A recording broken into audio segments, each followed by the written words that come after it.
réjouit ce matin? Est-ce que quelqu'un peut célébrer ce Dieu en l'acclamant? Acclame-le, doucement, comme ça. Acclame. Est-ce que quelqu'un peut l'acclamer pour la victoire? Est-ce que quelqu'un peut pousser des cris de joie?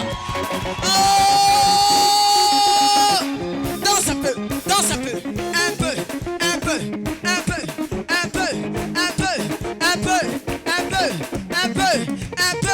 Ah, ah. Car je n'étais rien, je n'avais rien, mais il m'a lavé avec son sang. Je ne peux pas me taire, je ne peux pas ignorer tout ce qu'il a fait pour moi, car il y a un feu.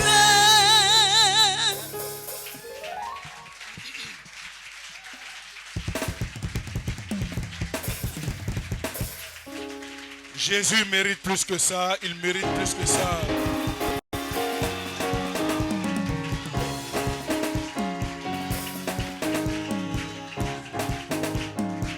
Alléluia. Asseyons-nous s'il vous plaît.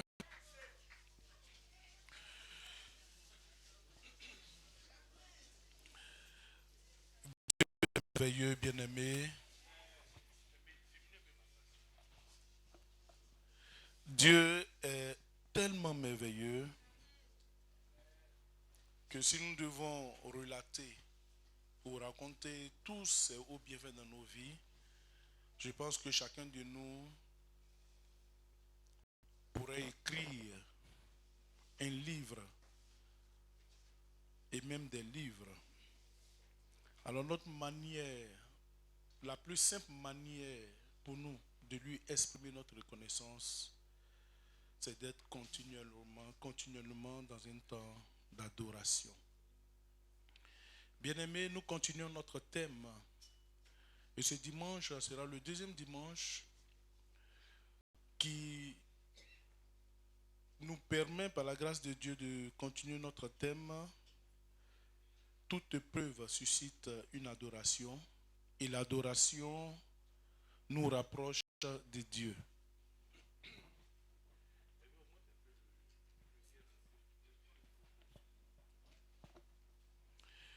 Bien-aimés frères et sœurs, nous avons dimanche dernier défini ce que c'est qu'une preuve. À titre de rappel, nous avons vu que selon le dictionnaire Larousse, l'épreuve est une difficulté qui provoque chez quelqu'un la souffrance, le malheur, l'adversité, ce qui permet donc de juger la valeur, la qualité et la foi de la personne concernée. Et nous avons vu en grec que nous avons vu en grec le mot dokimazo, qui est donc éprouvé, testé, examiné en profondeur. Cette définition m'intéresse parce que quand Dieu nous éprouve, il nous teste, il nous examine en profondeur. Et devons-nous retenir également que les épreuves, traverser une épreuve, c'est aussi rendre honneur à Dieu. Adorer, selon le dictionnaire Larousse, c'est rendre honneur à Dieu ou à une divinité. C'est aimer quelqu'un d'un amour ou d'une affection passionnée. Et nous avons vu donc adorer également, selon le dictionnaire biblique, on a vu que le verbe adorer est de l'hébreu shah, qui évoque le geste de s'incliner, se prosterner ou même se jeter face contre terre devant un être suprême ou une divinité. Et nous avons vu que le thème le plus courant que l'on retrouve 61 fois dans le Nouveau Testament est bien proskineo. Proskineo qui est aussi un mot grec qui veut dire se prosterner face contre terre pour exprimer à Dieu que nous ne valons absolument rien et sommes rien sans lui. Et frères et sœurs, nous avons vu également en Exode chapitre 20, Dieu exprimait quelque chose de très important qui faisait partie de ses lois. Ces lois, et Dieu a dit en Exode chapitre 20, verset 3 à 5, que tu n'auras pas d'autre Dieu devant ma face, tu ne te feras point d'image taillée ni de représentation quelconque des choses qui sont en haut dans les cieux, qui sont en bas sur la terre et qui sont dans les eaux plus bas que la terre. Verset 5, il marque cette injonction qui nous concerne. Il dit: tu ne te prosterneras point devant elles et tu ne les serviras point. Car moi, l'Éternel, ton Dieu, je suis un Dieu jaloux. Donc Dieu qui punit l'iniquité de ceux qui ne l'adorent pas, qui ne respectent pas, qui n'obéissent pas à ses commandements. Donc tous ceux qui n'adorent pas Dieu, vu que c'est le thème qui nous intéresse, Dieu dit qu'il punit l'iniquité des pères sur les enfants jusqu'à la 3e et la 4e génération de ceux qui le haïssent, donc de ceux qui me haïssent. Et nous avons vu également Matthieu chapitre 4 parlant du diable qui essaie d'amener Jésus en bateau comme il en a fait dans le jardin d'Éden, mais cette fois ça n'a pas marché, nous y reviendrons. Et frères et sœurs, nous avons continué en comprenant que adorer Dieu en esprit et en vérité, nous référons donc au livre de Jean chapitre 4 verset 21 à 24. Donc adorer Dieu en esprit et en vérité, c'est la prise de conscience, c'est notre prise de conscience de ce que Dieu est pour nous. Dieu est grand et merveilleux et tout puissant pour nous, et l'adorer sans hypocrisie. Nous devons l'adorer sans hypocrisie dans les épreuves, également dans l'abondance. Malheureusement, beaucoup d'hommes adorent Dieu que dans l'abondance. Quand tout va bien, ils ont la force et la volonté d'adorer Dieu. Mais dans les épreuves, plusieurs dans nos églises, dans les épreuves, ne prennent pas le temps d'adorer Dieu, oubliant que les épreuves font partie aussi de la vie chrétienne et que quoi qu'il en soit, nous avons obligation et même le devoir d'adorer notre Dieu. Et de ce fait, nous avons ressorti quelque chose de très important tiré du livre d'Apocalypse pour te dire que, bien-aimé, même si tu n'adores pas Dieu, Dieu a déjà une équipe qui l'adore. Il serait donc avantageux pour nous de l'adorer. Adorer Dieu est quelque chose de compliqué pour plusieurs dans nos églises. Pour plusieurs frères et sœurs, adorer Dieu devient, je dirais, une calamité. C'est quelque chose de trop qu'on leur demande. Mais Dieu a déjà des êtres qui l'adorent. Donc sans toi ou avec toi, il sera toujours adoré. Et comprenons que l'une des choses que Dieu ne peut pas faire, il a tout créé. Mais l'une des choses que Dieu ne peut pas faire, vu qu'il est Dieu et qu'il est souverain, c'est de s'adorer lui-même. Raison pour laquelle la Bible nous dit en Apocalypse chapitre 4 au verset 10 à 11, que nous lisons ensemble. Apocalypse 4 verset 10 à 11. Les 24 vieillards se prosternèrent devant celui qui est assis sur le trône, et ils adorent celui qui vit au siècle des siècles. Ils jettent leur couronne devant le trône en disant: tu es digne, notre Seigneur et notre Dieu, de recevoir la gloire et l'honneur et la puissance, car tu as créé toutes choses, et c'est par ta volonté qu'elles existent et qu'elles ont été créées. Alléluia. Donc bien aimé, nous voyons que dans le ciel, Dieu a 24 vieillards qui l'adorent au quotidien, jour et nuit. Et ce qui m'intéresse, la Bible ressort leur intimité dans l'adoration. La Bible démontre combien de fois la puissance de Dieu est à leurs yeux quelque chose de grand que ils jettent même leur couronne. Ils enlèvent leur couronne, ils jettent, ils se prosternent. Ils se prosternent pour adorer Dieu. Mais bien aimé, comment est-ce que tu adores Dieu? Beaucoup dans nos églises adorent Dieu avec les regards hagards. Pendant que nous sommes en adoration, ils pensent à d'autres choses. Pendant que nous sommes en pleine adoration, ils se rappellent du plat qu'ils ont mangé hier.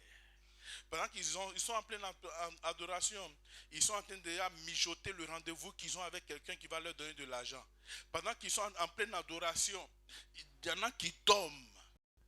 Frère, Dieu a dit, que si les hommes ne le louent pas, il suscitera des pierres pour le louer.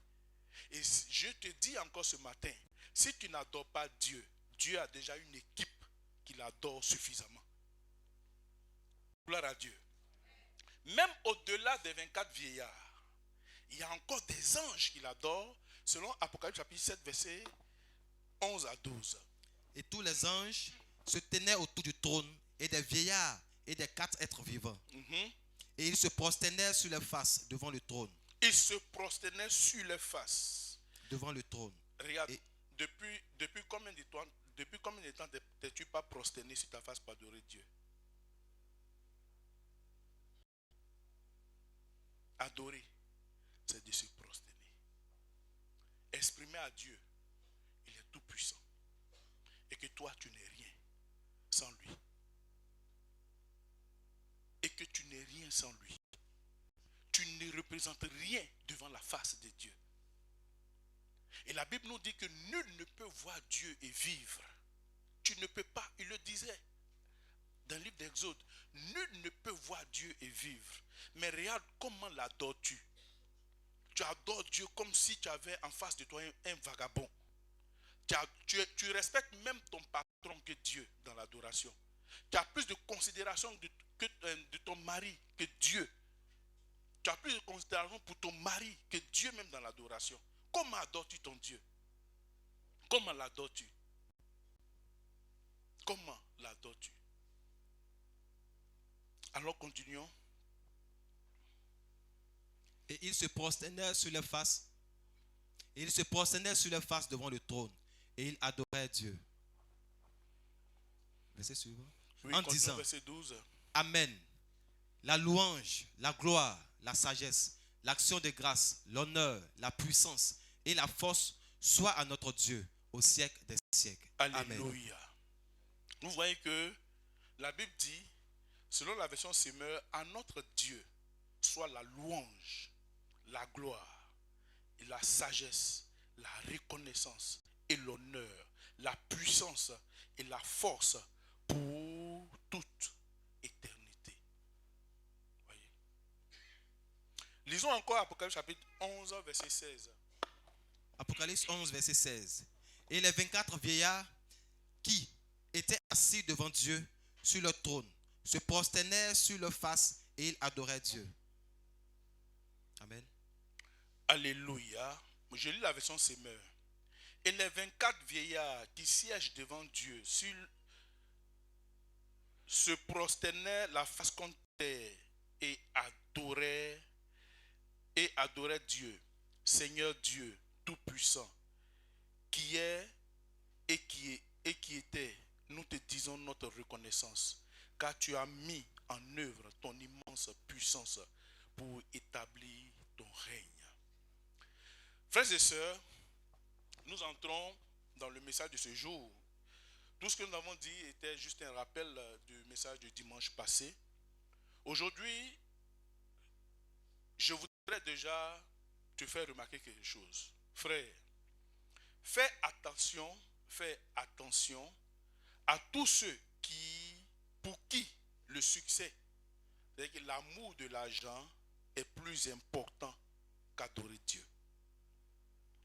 Nous devons faire attention à tous ceux pour qui le succès absolument réussi. Je ne suis pas contre le succès, j'aime le succès. Mais si je dois avoir du succès en dehors de Dieu, il y a problème. Si l'amour de l'argent doit me détourner de l'adoration de Dieu, je viens te dire qu'il y a problème. Nous allons mieux comprendre. Aujourd'hui, beaucoup sont dans nos églises qui adorent l'argent que Dieu. Beaucoup sont dans nos églises qui ont plus de considération pour l'argent que celui-là qui a créé l'argent. Alors, nous allons voir que le mot mammon, puisque la Bible en parle, et nous allons le lire, le mot mammon, qui est le dieu de l'argent, de la cupidité, signifie le dieu du matériel. Mammon signifie possession ou le dieu du matériel. Alors, qui est Mammon? Mammon est un démon. Dans le Nouveau Testament, Mammon représente la richesse matérielle, souvent personnifiée comme le démon de l'avarice et parfois inclus dans les 7 princes de l'enfer. Au Moyen-Âge, Mammon était généralement personnifié comme le démon de la richesse et de la cupidité. Bien aimé, beaucoup dans nos églises, inconsciemment ou consciemment, adorent l'argent, adorent Mammon que d'adorer Dieu. Vous êtes nombreux dans nos églises qui ont une adoration ferme pour l'argent et qui n'ont pas du temps pour adorer Dieu. Or, Matthieu chapitre 6, verset 24 va nous dire quoi? Matthieu 6, verset 24 va nous dire: nul ne peut servir 2 maîtres, car il haïra l'un et aimera l'autre, ou il s'attachera à un et méprisera l'autre. Vous ne pouvez servir Dieu et Mammon. Autrement dit, vous ne pouvez adorer Dieu et Mammon. Adorer, c'est aussi servir. Se mettre au service de Dieu. Adorer Dieu, c'est de se soumettre à la volonté de Dieu. Et la Bible va nous dire que personne ne peut servir 2 maîtres. Ce n'est pas possible. Tu ne peux pas aimer Dieu et aimer l'argent. Ou tu serviras un qui est Dieu, ou tu serviras l'autre qui est Mammon.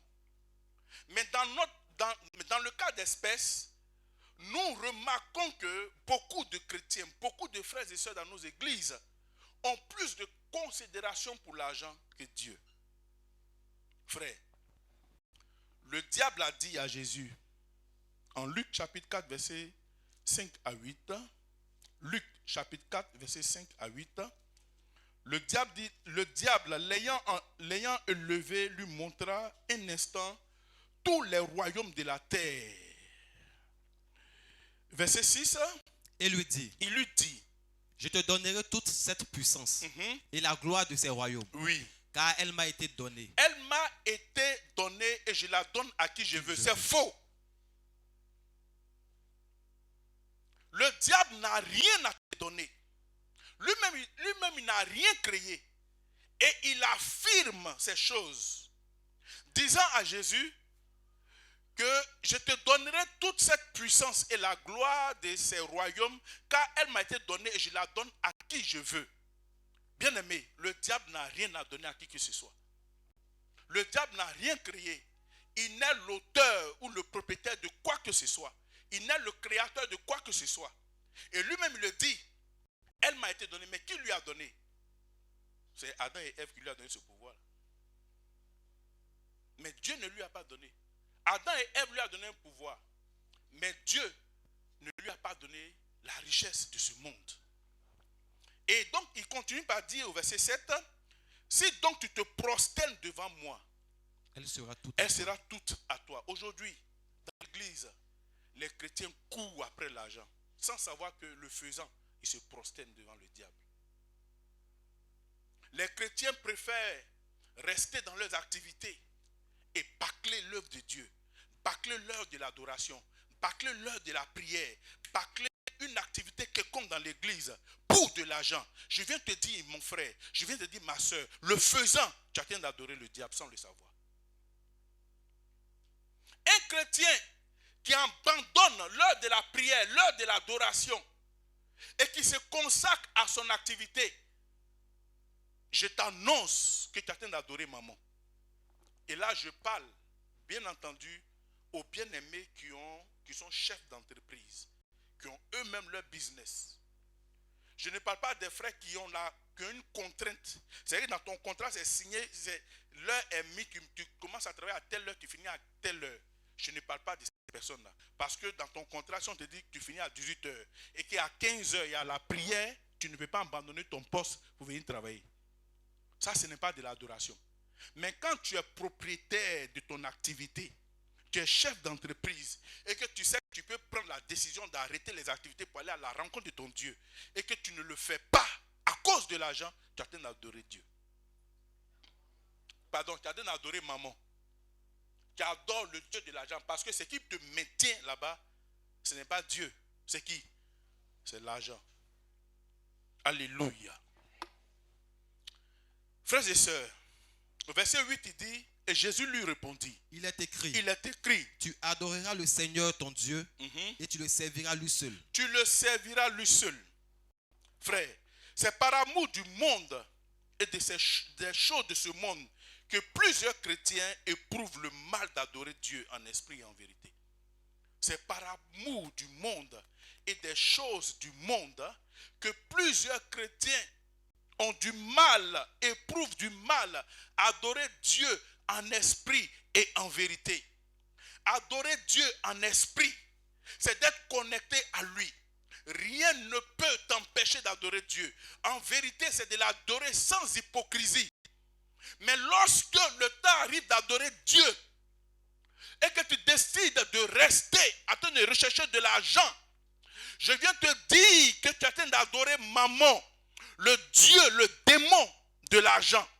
Le démon qui est caché derrière l'argent. Frère, prends-le et prends une résolution.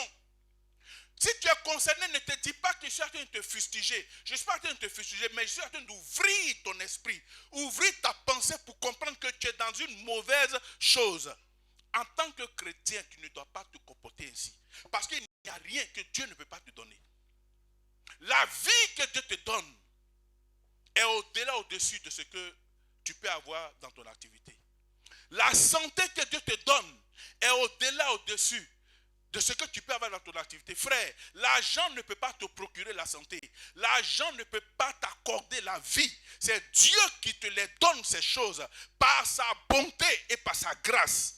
Donc quand l'heure arrive où tu dois adorer Dieu, même chez toi à la maison, et que tu sens le besoin de l'adorer, adore-le en esprit et en vérité.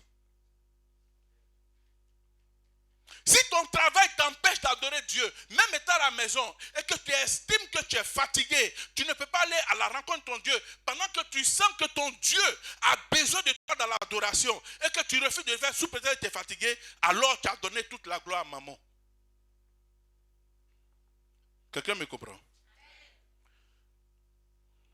Alléluia. Frères et sœurs, car adorer Dieu pour eux est une privation, est une punition, au demeurant une corvée pour eux. Il y en a qui pensent que adorer Dieu c'est une punition. Le fait d'aller adorer Dieu c'est une punition. À peine ils se mettent en genoux, ils dorment. À peine ils sentent le besoin d'adorer Dieu, c'est comme si on leur demandait de parcourir une distance à Abidjan-Yamoussoukro à pied. Ça devient quelque chose de difficile. Mais on a le temps de travailler, même au-delà des heures raisonnables. Lisons 1 Jean chapitre 2, versets 15 à 17.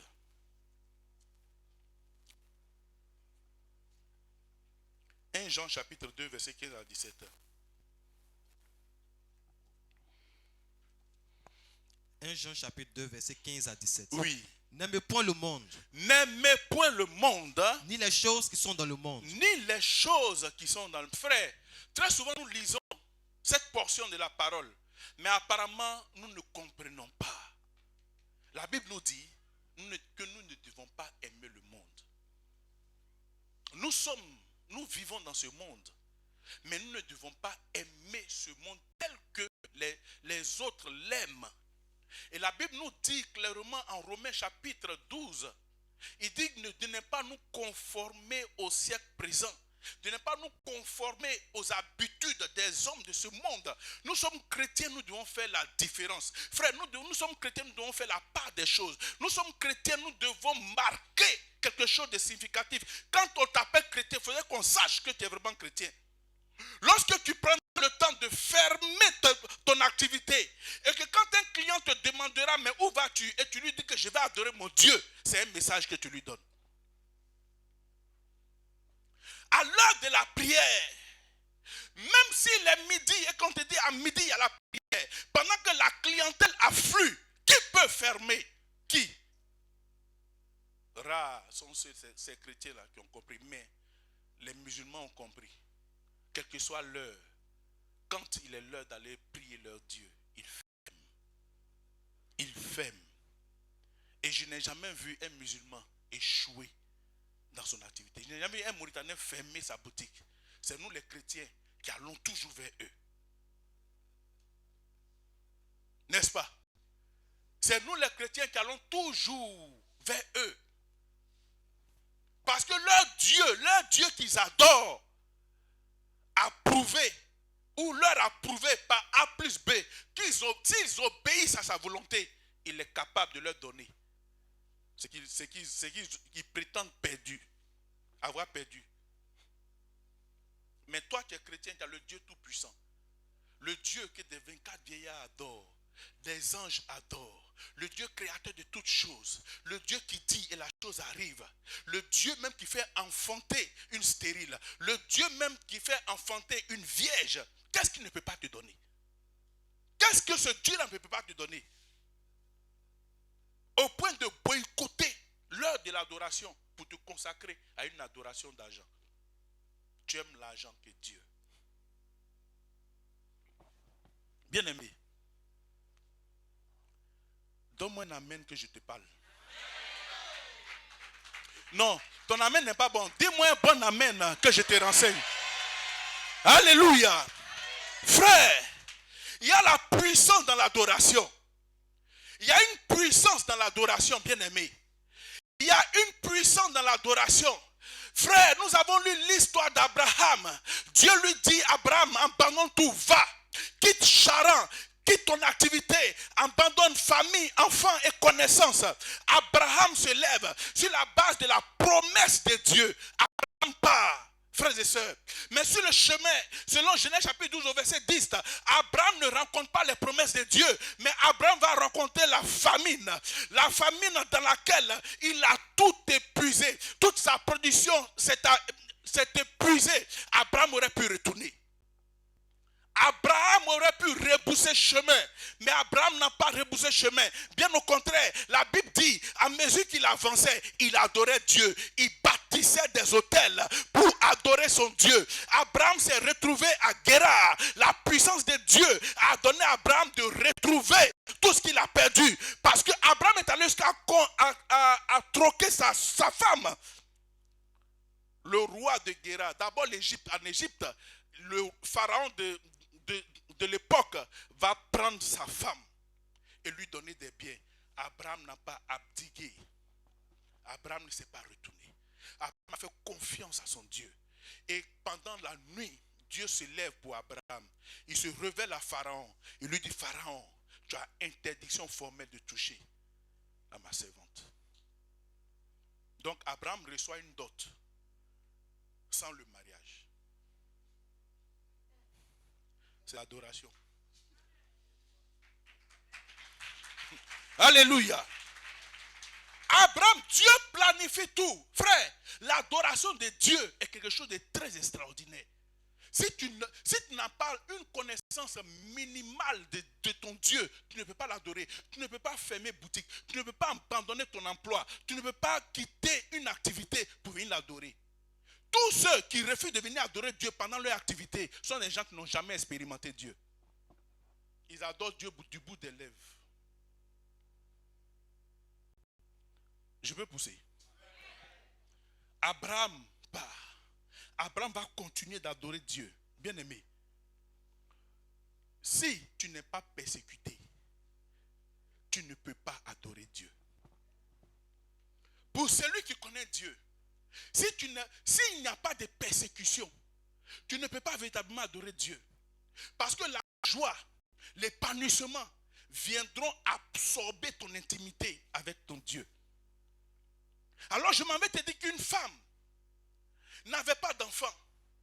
Et cette femme, jusqu'alors, n'avait pas compris que l'adoration était une puissance pour elle. Il fallait que Dieu suscite une autre femme appelée Pénina pour la mortifier. Pénina pour se moquer d'elle. Pénina pour la pousser dans l'intimité de Dieu. Il fallait que Pénina pousse Anne dans l'intimité de Dieu. Car la Bible dit que chaque fois qu'il montait à Silo pour adorer Dieu, Anne passait son temps à pleurer. Bien aimé, l'heure n'est plus aux pleurs. Dieu n'est pas un Dieu émotionnel. Notre Dieu ne regarde pas tes larmes. Est-ce que toi-même tu sais d'où sortent tes larmes?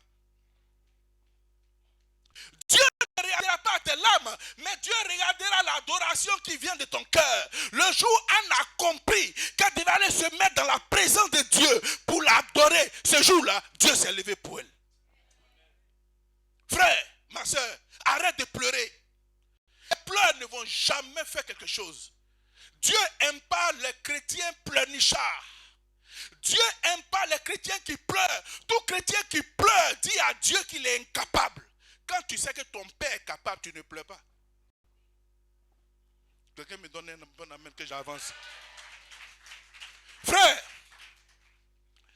tant qu'il n'y a pas de preuve, tu ne pourras voir une autre dimension de Dieu. Il y a l'adoration pour adorer Dieu, mais aussi il y a l'adoration où Dieu s'élève. Où Dieu s'élève, bien aimé. L'adoration où Dieu s'élève et accomplit un miracle pour toi est précédée par des épreuves. Frères et sœurs, je suis en train de te dire que Joseph a été oppressé par ses frères. Joseph a été éprouvé par ses frères. C'était le plan de Dieu. Ses frères l'ont mis dans un puits. Joseph ne s'est pas plaint. Ses frères l'ont vendu. Joseph est arrivé en Égypte, dans la maison de Potiphar. Joseph a continué à adorer son Dieu. Même quand Madame Potiphar lui avait proposé, oui, un deal entre elle et lui, Joseph a regardé à son Dieu. Il est demeuré dans l'adoration de son Dieu. Bien aimé, tu ne peux pas découvrir une autre facette de Dieu si tu n'es pas éprouvé. C'est dans l'épreuve que Dieu se révèle. Joseph était en Égypte. S'il n'y avait pas de preuve, si dans la maison de Potiphar, Joseph avait fui l'épreuve, Joseph aurait raté sa destinée. Puisqu'il fallait qu'il aille en prison. C'est à partir de la prison qu'il va avoir le point de contact entre la prison et le palais. Joseph est resté fidèle à Dieu dans son adoration. Il a regardé à son Dieu. Il a dit à Madame Pharaon, je ne peux pas faire ça. Je ne peux pas pécher. Car ce monsieur qui m'a recueilli chez lui m'a tout confié, sauf ta personne. Joseph est resté fidèle. Quoique Madame Potiphar l'ait accusé, il est resté silencieux. Il a été jeté en prison. Car la prison faisait partie du cursus. Le cursus par lequel Joseph devait passer pour atteindre le palais. Frères et sœurs, pour une épreuve, tu abandonnes Dieu. Pour une épreuve, tu tournes dos à ton Dieu. Tu peux passer une nuit entière à train de ressaxer ta vie sans pouvoir adorer Dieu.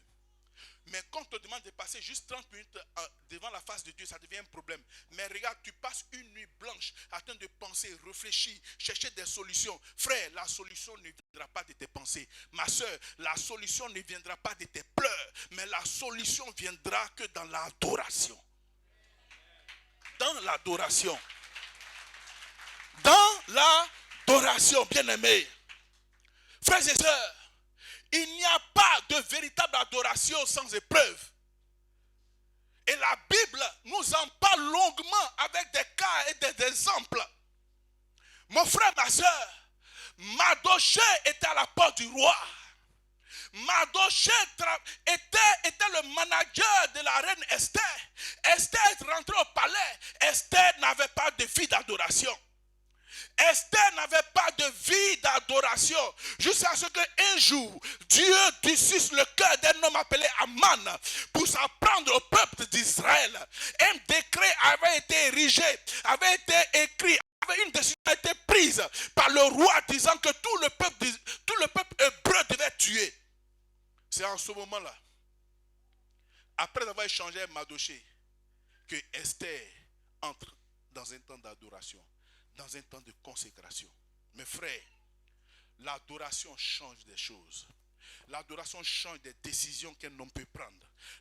L'adoration change des situations que l'on peut estimer impossibles. Alors nous savons que la loi des Perses et des Mèdes dit que une fois le roi prend un décret, le décret est irrévocable.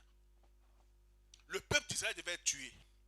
Mais dans l'adoration, après avoir adoré, Esther se présente dans la cour intérieure. Or, il y a une loi qui dit, si tu n'es pas invité par le roi et que tu entres dans la cour intérieure, même si tu es sa femme, tu mérites la mort. Mais ce jour-là, après avoir eu son temps de consécration dans la prière, dans l'adoration, Esther entre et elle a dit, il faut que j'aille. Si je dois mourir, je mourrai. Quelle que soit la loi, tu entreras dans le palais par l'adoration. Quel que soit le décret, tu entreras dans le palais par l'adoration. Quel que soit ce qui a été dit, tu entreras dans le palais par l'adoration. Donne-moi un bon amen que je te dise quelque chose. Frère, Esther se présente devant le roi. Le roi voit Esther, le Dieu tout-puissant, le Dieu qui a 24 vieillards autour de lui qui l'adore, créateur de toutes choses, créateur des hommes, de l'univers, de la nature et de tout ce qu'on peut voir, a incliné le cœur du roi. Le roi voit Esther, il ne voit plus Esther, mais il voit la main de Dieu derrière Esther. Il ne voit plus Esther, mais il voit un ange de l'Éternel. Le roi lui dit avec une voix douce, oh reine, que veux-tu que je fasse pour toi? Même s'il faut que je te donne la moitié de mon royaume, tu l'obtiendras. Alléluia. Frère, qu'est-ce que ton Dieu ne peut faire? Un roi qu'on va voir sans avoir été préalablement invité est passible de mort.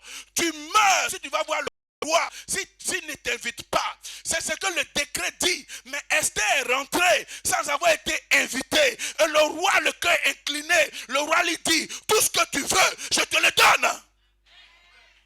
L'adoration, frère. L'adoration. Je ne sais pas si nous lisons la Bible. Bien aimé, quel que soit le nom du prédicateur, quel que soit son niveau, quelle que soit sa popularité, quelle que soit sa notoriété, ce qui peut nous mettre d'accord, c'est la Bible. C'est la parole de Dieu qui peut nous mettre d'accord. Entre un homme de Dieu, fut-il célèbre et nous, c'est la parole. Fut-il petit et nous, c'est la parole. Qu'est-ce que ton Dieu te dit? Frère, il y a la puissance dans l'adoration. Dieu a incliné le cœur du roi. Lisez le livre d'Esther. Tout a changé. Même celui-là qui a été la source de ce grand malheur qui devait frapper le peuple Israël. Le peuple Israël lui-même et sa famille ont été tués. Bien-aimés, rien n'est impossible à notre Dieu. Apprenons à adorer Dieu. Même dans le moment difficile, regardons à Jésus-Christ. Regardons à celui-là qui dit et la chose arrive.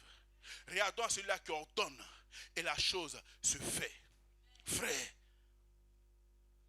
un homme et ses compagnons ont été amenés en captivité dans une nation appelée Babylone. À cette époque-là, le roi de Babylone était un homme puissant.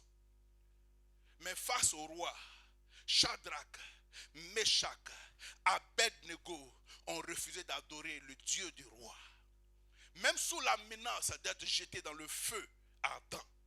Et même quand le roi a ordonné que ce feu-là soit chauffé 7 fois, ils n'ont pas renié leur Dieu. Ils ont dit au roi que le Dieu que nous adorons viendra à notre secours. Même s'il ne nous secoue pas, nous mourrons pour ce Dieu. Bien-aimé, un chrétien de ce jour peut-il tenir ses promesses face à un bourreau, face à un président tyran?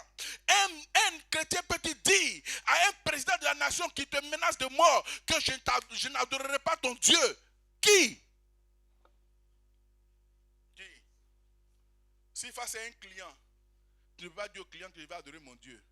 Ce n'est pas face à un président qui te met un pistolet à la tempe que tu vas dire aux choses. Hervé me suit. Merci. Gloire à Dieu. Amen. Frère, Shadrach, Meshach, Abednego ont refusé d'adorer le Dieu du roi.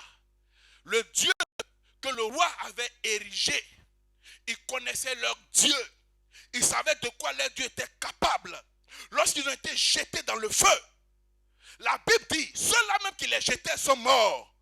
Mais eux sont restés dans le feu. Et il y eut une quatrième personne avec eux. Le roi les a regardés. La Bible est allée jusqu'à préciser que même la caleçon n'a pas été touchée. Macha broussi. Frère, je te parle de Jésus. Je te parle de l'alpha. Je te parle de l'oméga. Je te parle du lion de la tribu de Juda. Celui-là qui règne d'âge en âge, qui n'est pas limité. C'est de ce Dieu-là que je te parle. Adore le vrai Dieu. Adore le vrai Dieu. Et tu verras sa gloire. Ne t'a-t-il pas dit que si tu crois, tu verras sa gloire? Quelle est la situation qui soit au-dessus de ce Dieu?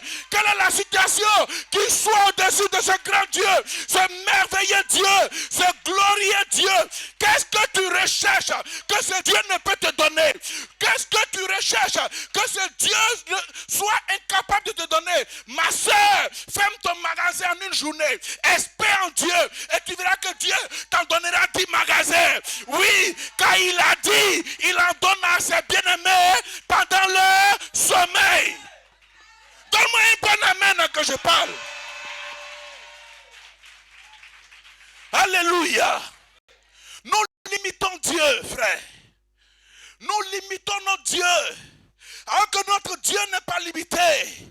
Ceux-là même qui n'ont pas la capacité d'adorer notre Dieu font ce que notre Dieu nous demande de faire. Alors que toi tu ne le fais pas. Les gens adorent des statues. Ils se privent de beaucoup de choses. Ils vont adorer des statues. Et toi tu adores le vrai Dieu. Tu limites la main de ton Dieu. Ne fais pas cela, c'est un péché. N'adore pas le Dieu de l'argent au mépris du véritable Dieu. Le Dieu créateur de toutes choses. De l'or et de la richesse, frère. J'ai vu dans une église, oui, au plateau, j'ai vu des hommes et des femmes qui étaient couchés, oui, face à une statue. Il y en a même qui ont rédigé des courriers qui allaient mettre dans la main de la statue. J'ai dit, Jésus, faute de connaissance, mon peuple périt. Comment est-ce qu'une statue peut lire un courrier? Ça rampe. Ça rampe. Ça pleure devant la statue. On allume des bougies pour adorer une statue. On écrit des courriers. Des femmes intellectuelles aux grosses voitures rampent.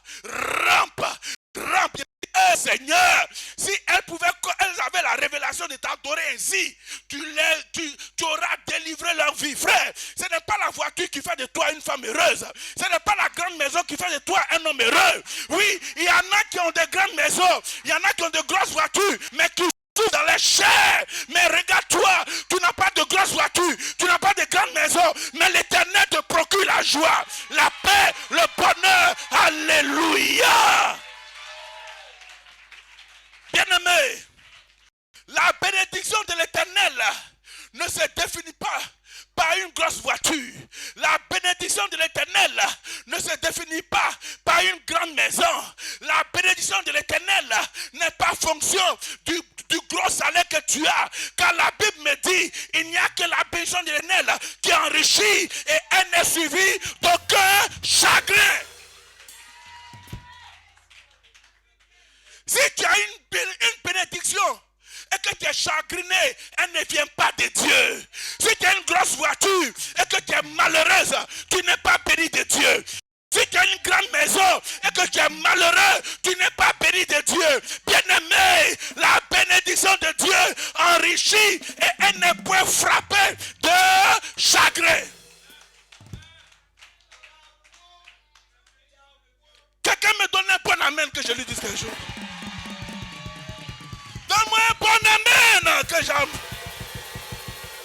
Alléluia. Bien-aimé, je suis en train de te dire, adore le vrai Dieu. Quelle que soit la situation, adore. Même quand les médecins te diront que ce n'est pas possible, adore-le. Quand les hommes te diront que ce n'est pas possible, adore-le.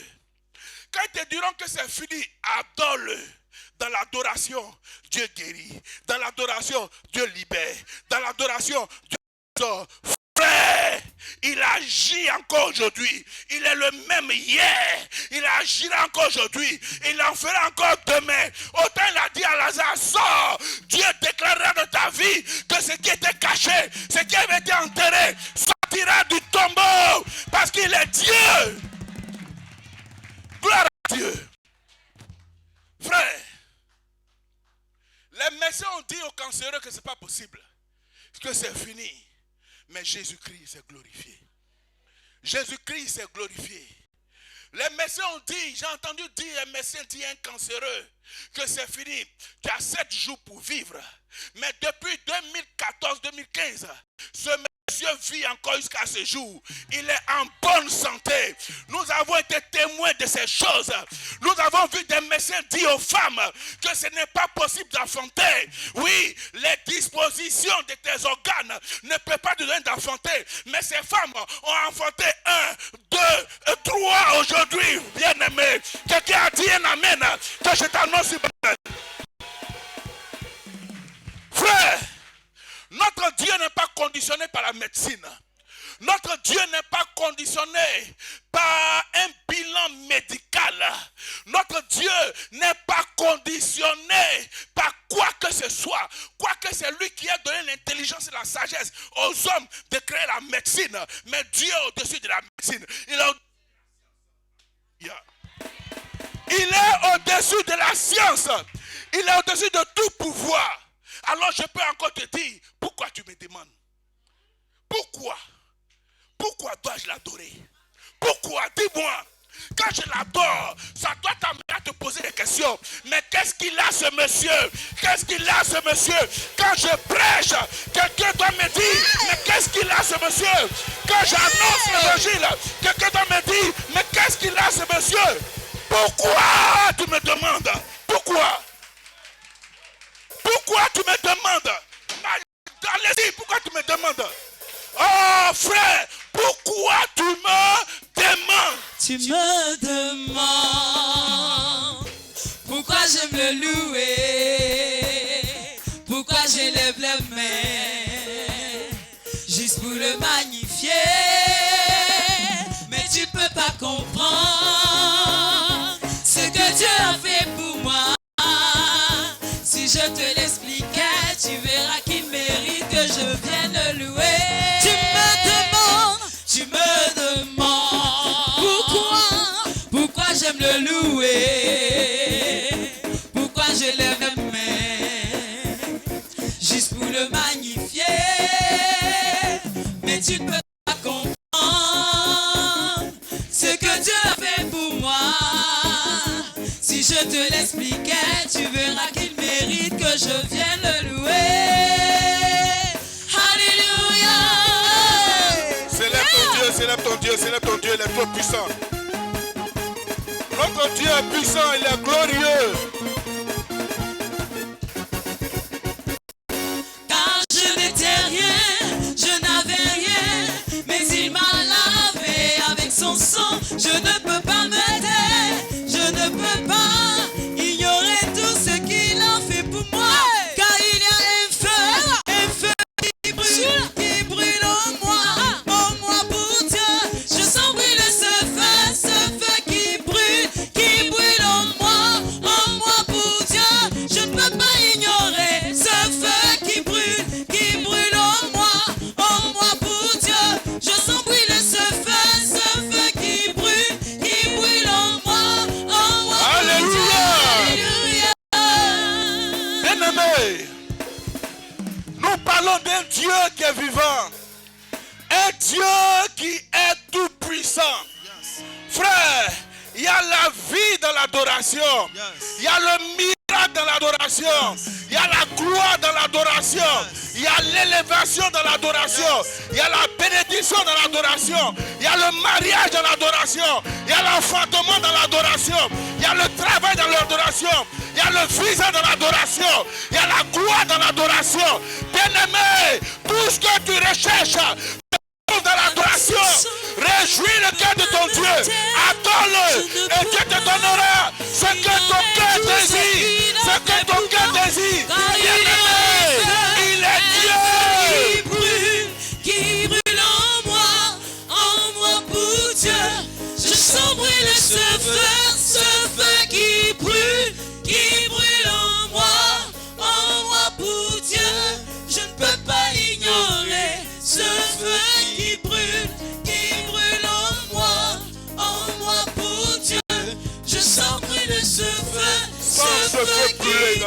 l'adoration.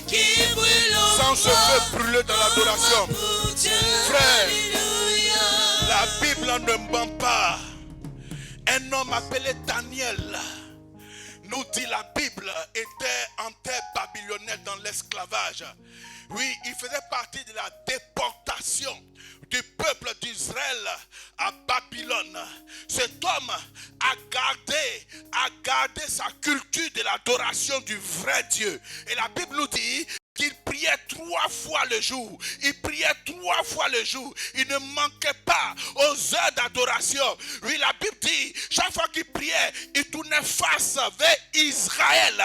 Son point de contact, le Dieu tout-puissant, le Dieu des Hébreux, le Dieu d'Israël. Daniel l'invoquait. Quoi qu'il soit à Babylone, lorsque les gens ont trouvé par quel moyen devrait-il faire tomber Daniel, ils ont cherché, ils n'en trouvaient pas.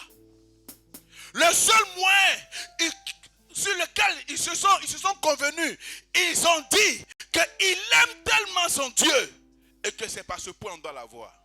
Frère, là encore, les gens ont fait signer un décret, toujours selon la loi des Perses et des Mèdes, par le roi de l'époque, disant que quiconque adore un autre Dieu en dehors du Dieu du roi doit être jeté dans la fosse au lion.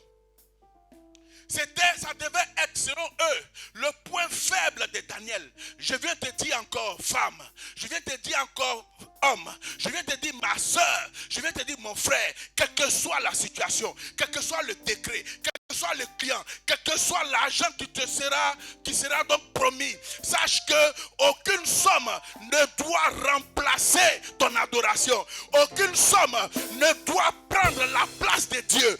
Aucune somme ne doit se substituer à ton Dieu. Et Daniel tombe sur la nouvelle. Frère, ça aurait été quelqu'un, il allait abandonner, ou il irait prier son Dieu dans le secret. Mais la Bible nous dit, cette fois, quand Daniel a eu connaissance du décret, qu'est-ce qu'il a fait? Il a ouvert ses fenêtres. Mon Dieu est puissant. Frère, Daniel savait que son Dieu était puissant. Daniel a dit, mon Dieu est puissant que le roi d'Aïrus. Mon Dieu est puissant que tous ces décrets qui ont été pris. Mon Dieu est puissant que tous ceux-là qui complotent contre moi. Daniel ouvre ses fenêtres et il prie. Il adore son Dieu. On va le surprendre en train d'adorer Dieu. Daniel, tu viens de violer la loi du roi. Daniel est resté serein. Il n'a point ouvert la bouche. Et le roi s'est vu contraint, quoi qu'il aimait Daniel, à jeter Daniel dans la fosse au lion. Bien-aimé, l'adoration délivre. L'adoration appelle au souvenir de Dieu. L'adoration ramène la mémoire de Dieu. Il a dit dans l'Ésaïe que rappelle-moi, plaidons ensemble et tu verras ma gloire. Daniel a rappelé à Dieu que c'est pour sa cause qu'il doit être jeté. Daniel est resté silencieux. Dans cette fosse, je ne sais pas combien de lions il y avait. Combien de lions affamés il y avait. Daniel a été jeté et la force a été scellée. Bien aimé, quand Daniel est descendu dans la force au lion, l'adoration de Daniel a donné à Dieu de fermer la gueule des lions. Les lions n'ont pas vu Daniel, mais ils ont vu en Daniel le lion de la tribu de Juda. Le lion de la tribu de Juda, le patron des lions, le roi des rois est descendu dans la tombe.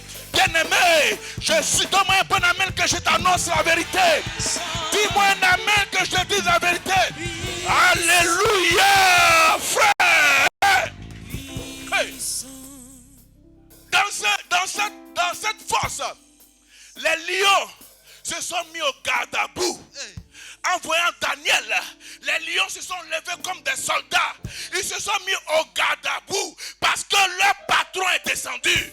Les lions ont veillé sur Daniel. Même pas une mouche, même pas un moustique ne pouvait toucher Daniel. Daniel est resté dans la tombe jusqu'au matin. Je suis à te dire que de ta vie, le lion de la tribu de Juda se lève. Il se lève. Il se lève. Il se lève pour toi. Le lion de la tribu de Juda se lève. Même quand on dira c'est fini, il se lèvera pour toi. Il est Dieu. Il est Dieu. Donne-moi un bon amen, frère. Frère, Daniel est resté dans la tombe jusqu'au matin sans avoir été touché. Les lions affamés ont veillé sur Daniel, extraordinaire. Bien-aimé, ce n'est pas croyable. Le roi a eu une nuit perturbée. Le roi, nous dit la Bible, n'a pas eu de sommeil. Très tôt le matin, le roi court. Et Dieu, quand tu es un adorateur, ton patron te courira après. Quand tu es un adorateur, ton patron te recherchera. Quand tu es un adorateur, ton patron verra la gloire de Dieu en toi. Quand tu es un adorateur, ton patron saura que tu n'es pas n'importe qui. Là où tu es, à cause de ton adoration, la société prospérera. À cause de ton adoration, les lignes vont bouger. À cause de ton adoration, l'approbation divine descendra dans ta maison, dans ta société, dans ton affaire, dans la société dans laquelle tu travailles. Même si tu travailles pour des hommes, les hommes reconnaîtront que par toi, la société marche. Par toi, la société prospère. Par toi, la société bouge, frère. Le roi avait vu en Daniel quelqu'un de spécial. Le roi court. Il va jusqu'à la porte de la force avec une voix tremblante. Daniel. Il était désespéré, mais il espérait un peu. Parce que ce Daniel avait un Dieu tout puissant. Quel est ce Dieu à qui on a attaché au point de prendre le risque de mourir? C'est que ce Dieu pouvait faire quelque chose pour lui. Et Daniel dit, ô roi, vis éternellement. Mon Dieu, le Dieu d'Abraham, d'Isaac et de Jacob, le Dieu de la Galilée, le Dieu de la Côte d'Ivoire, le Dieu des nations, le Dieu qui règne, le Dieu de ta situation, m'a délivré de la mort. Roi, je vis. Roi dit, quoi Daniel? Tu n'as pas été mangé? Il dit non, mon Dieu a envoyé un ange fermer la gueule des lions. Il dit, faites-le-moi sortir vite. Faites-moi sortir Daniel, il n'a plus rien fait. Sortez-le. L'adoration te sortira du trou dans lequel tes ennemis t'ont mis. Frère, Daniel sort intact. Et ce jour-là, j'ai vu un Daniel plus raffiné. J'ai vu un Daniel chocolaté. J'ai vu un Daniel changer de démarche. Le roi a dit, écoutez-moi bien Babylone. Vous tous qui avez accusé Daniel, vous et vos familles, venez ici. Jetez-le on va voir si votre Dieu va vous délivrer. La Bible dit, avant qu'ils n'arrivent dans le fond, ils ont été tous dévorés. Alléluia. Frère, je te parle de Jésus. Je te parle de l'alpha. Je te parle de l'oméga. Celui qui était et celui qui sera. Celui qui n'a point de fin. Quelle est ta situation? Présente-la ton Dieu dans l'adoration. Dieu se lèvera pour toi. Frère, et ce qui est intéressant, le roi dit, je change le décret. À compter de ce jour, il n'aura que le Dieu de Daniel qui sera adoré. Il n'aura que le Dieu de Daniel qui sera adoré. Frère, par ton adoration, ton patron se lèvera, prendra un décret pour dire qu'on crée une cellule de prière dans la société. Une cellule de prière dans la société. Que le Dieu de ta vie soit adoré. Que le Dieu de tes pères soit adoré. Que le Dieu de la Galilée soit adoré. Que le Dieu de la Côte d'Ivoire soit adoré. Que le Dieu d'Israël soit adoré. Alléluia. Frère, donne-moi un bon amen. Donne-moi un bon amen. Frère, je te dis, il prendra un décret, frère. Il prendra un décret. Ton patron prendra un décret. Même si aujourd'hui il ne comprend pas,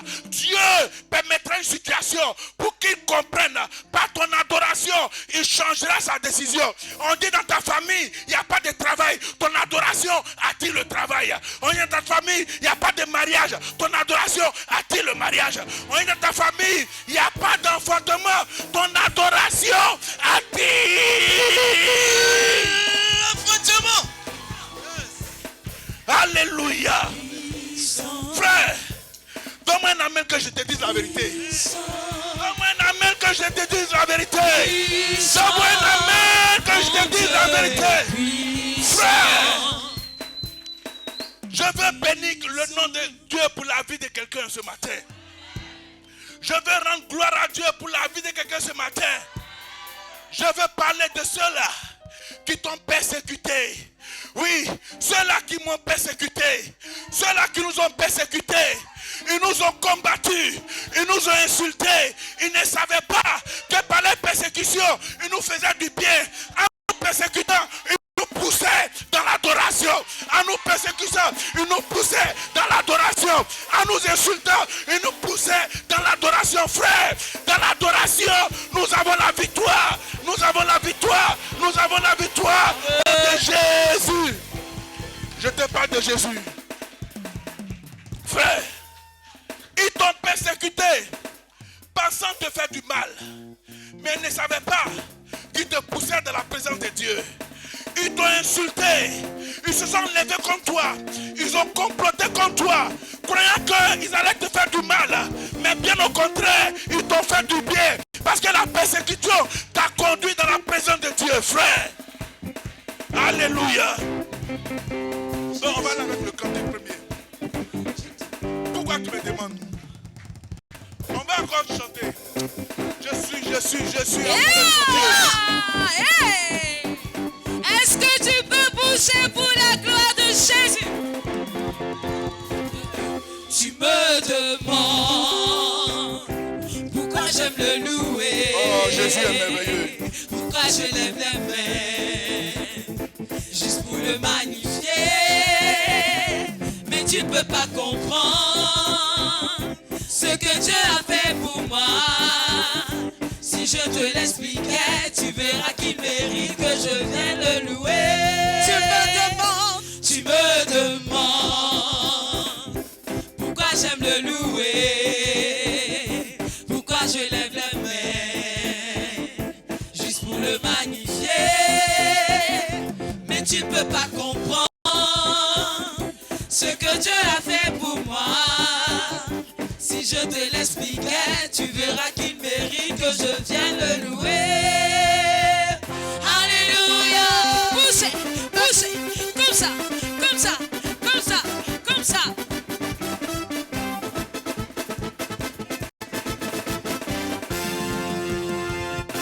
Car je n'étais rien, je n'avais rien, mais il m'a lavé avec son sang. Je ne peux pas me taire, je ne peux pas ignorer tout ce qu'il a fait pour moi. Car il y a un feu qui brûle en moi pour Dieu. Je sens brûler ce feu qui brûle en moi pour Dieu. Je ne peux pas ignorer ce feu qui brûle en moi pour Dieu. Je sens brûler ce feu qui brûle en moi pour Dieu. Alléluia. Alléluia. Bien-aimé, assois-toi un instant que je te dise encore une chose. Aime l'adoration. Dans l'adoration, il y a une puissance. Quand les gens se lèveront à te combattre, ne les combats pas. La Bible dit de prier pour nos ennemis. Dis merci à Dieu pour leur vie.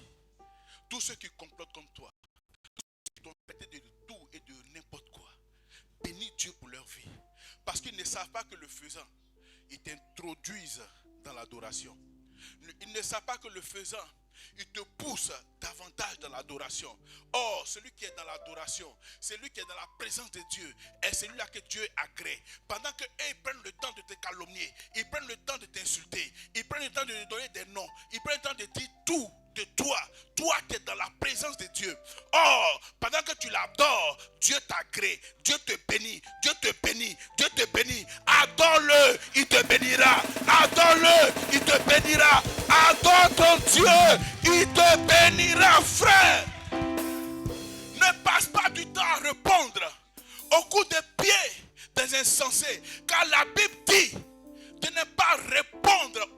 insensés. De peur qu'on nous considère comme des insensés. Laissez les insensés dire ce qu'ils ont envie de dire. Qu'ils te poussent dans l'adoration. Laisse-les. On ne peut pas empêcher quelqu'un de parler. Laissez-les parler. Laissez-les vous insulter. Laissez-les vous critiquer. Laissez-les vous calomnier. Laissez-les vous combattre. Mais Dieu se lève. Dieu se lève. Tous ceux qui se sont levés contre des adorateurs se sont vus condamnés.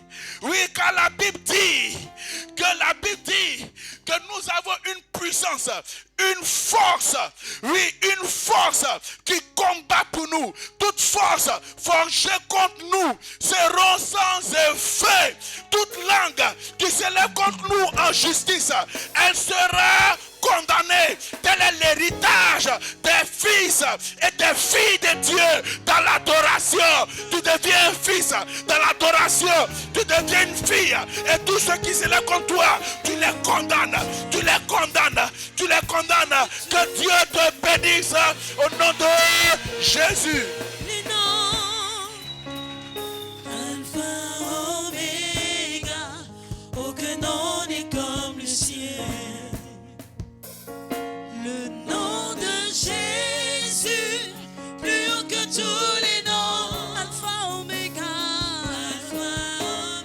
aucun nom. Chantons ensemble le nom de Jésus. N'est comme le sien. Le nom de Jésus. Le nom de Jésus.